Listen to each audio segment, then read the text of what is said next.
L'une des premières questions qui est un peu centrale dans ce débat sur l'impartialité du Conseil constitutionnel, Laurelyne Fontaine, et on démarre sur cette décision du 14 avril. Je rappelle qu'elle valide, on va dire, l'essentiel de la réforme des retraites. Pour vous, elle était quoi? Elle est équilibrée, partisane? Comment vous la définissez, cette décision? La première chose que j'ai soulignée quand j'ai commenté cette décision, c'est que effectivement, on peut dire qu'elle a été rendue contrairement aux apparences nécessaires de l'impartialité, qui est normalement un principe qui doit guider la justice.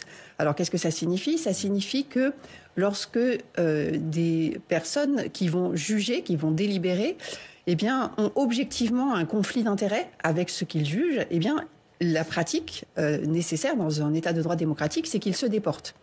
Or ici, dans cette décision, nous avions deux personnes qui pouvaient être dites avoir un conflit objectif avec la loi qu'ils jugeaient, puisque l'une avait déjà défendu en tout cas, le premier projet de réforme des retraites sous la présidence d'Emmanuel Macron, Jacqueline Gourault, et Alain Juppé, de son côté, avait lui porté et fait adopter une réforme des retraites qui avait aussi entraîné un conflit populaire très fort. Et ils n'étaient pas juges à cette époque-là. Et donc, ça les place dans une situation très particulière vis-à-vis de ce qu'ils jugent. Et la pratique des autres cours suprêmes et constitutionnelles et l'étranger, c'est de se déporter dans cette hypothèse-là. Donc, ils n'auraient pas dû voter, c'est ça? Ils n'auraient pas dû participer au délibéré parce que ça jette un doute légitime sur les décisions qui sont rendues. Ça, c'est la première chose. Alors, je vous laisserai dérouler après et je vous redonnerai évidemment la parole, mais je veux bien, parce que je pense que tout le monde n'est pas d'accord autour de cette table, sur ce premier point.